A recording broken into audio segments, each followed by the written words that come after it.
फिर से सुलग रहा है नेपाल।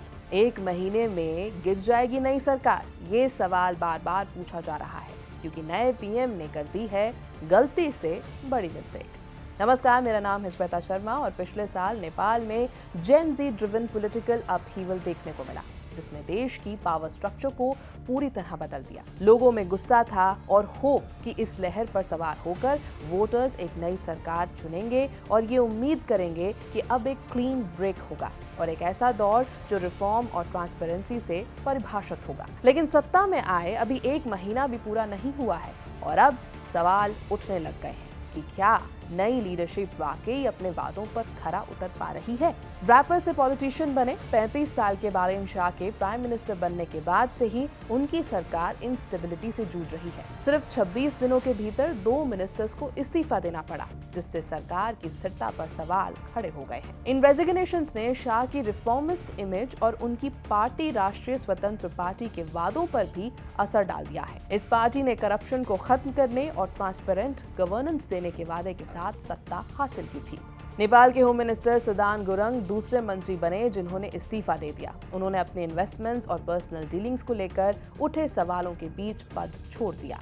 अपने पब्लिक स्टेटमेंट में गुरंग ने कहा कि वो अकाउंटेबिलिटी के हित में इस्तीफा दे रहे हैं। उन्होंने जोर देकर कहा कि मोरालिटी पोजीशन से बड़ी होती है और पब्लिक लाइफ को साफ सुथरा रहना चाहिए। इससे पहले लेबर मिनिस्टर दीपक कुमार साह को भी पद छोड़ना पड़ा था। उन पर आरोप था कि उन्होंने अपनी पत्नी को हेल्थ इंश्योरेंस बोर्ड में पोजीशन दिलाने के लिए अपने पद का मिसयूज किया। उन्होंने शपथ लेने के सिर्फ 13 दिन बाद ही इस्तीफा दे दिया, वो भी अपनी ही पार्टी के दबाव के बीच। फिलहाल बालेन शाह ने होम मिनिस्ट्री का चार्ज खुद संभाल लिया है जब तक कोई नया रिप्लेसमेंट नहीं मिल जाता। पॉलिटिकल इंस्टेबिलिटी के अलावा पब्लिक फ्रस्ट्रेशन भी तेजी से बढ़ रही है, खासकर इंडिया नेपाल बॉर्डर के इलाकों में।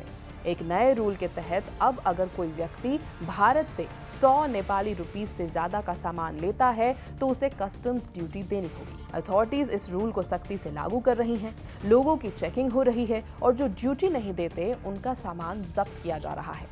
बॉर्डर पर रहने वाले लोगों के लिए जो रोजमर्रा की जरूरतों के लिए सस्ते इंडियन गुड्स पर निर्भर हैं, ये फैसला उनके लिए एक बड़ा झटका साबित हुआ है।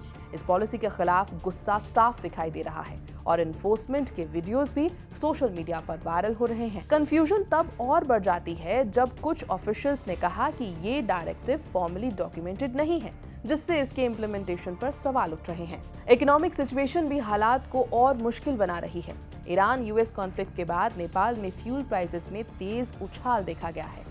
पेट्रोल की कीमत तकरीबन 150 नेपाली रुपीस से बढ़कर लगभग 225 तक पहुंच गई है, जिससे कॉस्ट ऑफ लिविंग पर भी सीधा असर पड़ा है। इन्फ्लेशन बढ़ने और रिस्ट्रिक्शन सख्त होने के साथ पब्लिक डिससैटिस्फैक्शन और भी ज्यादा तेज हो रही है। ट्रांसपेरेंसी इंटरनेशनल के करप्शन परसेप्शन इंडेक्स में नेपाल फिलहाल 180 देशों में 109वें स्थान पर है, लेकिन शुरुआती कंट्रोवर्सीज, मिनिस्टर्स के इस्तीफे और अनपॉपुलर पॉलिसीज ने शाह सरकार को सत्ता में आते ही कटघरे में खड़ा जरूर कर दिया है और कई एक्सपर्ट्स मान रहे हैं कि जल्दी ही चीजें नहीं बदली गईं तो सरकार फिर से गिर सकती है।